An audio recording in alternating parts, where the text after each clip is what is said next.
एक समय की बात है। एक बड़े नगर में एक सेठ जी रहते थे। सेठ जी के पास अथाह धन संपत्ति थी। मान सम्मान की कोई कमी नहीं थी। उनकी एक इकलौती बेटी थी जिसकी उन्होंने बड़ी धूमधाम से शादी की, एक प्रतिष्ठित और सम्मानित परिवार में। लेकिन दुर्भाग्यवश विवाह के कुछ समय बाद ही बेटी का भाग्य बदल गया। उसका पति जुआरी और शराबी निकला। धीरे धीरे उनके घर की सारी संपत्ति नष्ट हो गई। बेटी की यह हालत जानकर सेठानी जी का हृदय व्यथित हो उठता था। वो रोज सेठ जी से कहती, आप तो सैकड़ों लोगों की सहायता करते हैं, लेकिन अपनी बेटी की मदद क्यों नहीं करते?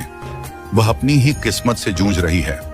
सेठ जी शांत भाव से उत्तर देते, जब उसके भाग्य का समय आएगा, मदद स्वयं चलकर उसके पास पहुंचेगी।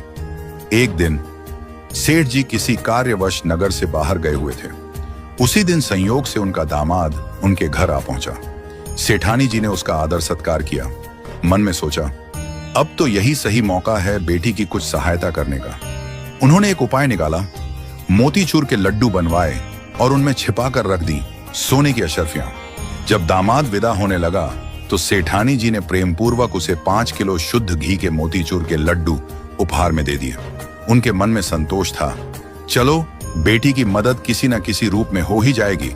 मगर दामाद लड्डू लेकर घर की ओर चला, पर रास्ते में सोचने लगा, इतने भारी लड्डू ढोने का क्या फायदा? बेहतर है यहीं किसी मिठाई वाले को बेच दूं। उसने पास की मिठाई की दुकान पर जाकर वे सारे लड्डू बेच दिए और जो पैसे मिले वो जेब में रख लिए। उधर सेठ जी उसी दिन लौट रहे थे। रास्ते में मिठाई की दुकान पर रुके और लिए कुछ मोतीचूर के लड्डू खरीद ली। संयोगवश वही लड्डू सेठ जी को मिल गए जो कुछ ही समय पहले दामाद बेचकर गया था। सेठ जी लड्डू लेकर घर पहुंचे और हंसते हुए बोले, देखो भाग्यवान, आज मैं तुम्हारे लिए बाजार से ताजे लड्डू लाया हूं।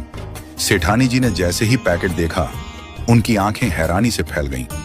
उन्होंने एक लड्डू तोड़कर देखा और भीतर से वही सोने की अशर्फियां निकली जो उन्होंने अपने दामाद के लिए रखी थी।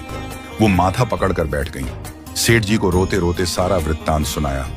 सेठ जी मुस्कुराए और बोले, मैंने पहले ही कहा था भाग्यवान, जब उसके भाग्य का समय आएगा तो सहायता खुद चलकर उसके पास पहुंचेगी। देखो, न वो अशर्फियां उसके भाग्य में थीं और न ही मिठाई वाले के। इसलिए कहते हैं, भाग्य से ज्यादा और समय से पहले किसी को कुछ नहीं मिलता। इस कहानी से हमें क्या सीख मिलती है? जीवन में जो कुछ भी हमें मिलता है वह भाग्य और समय के अनुसार ही आता है।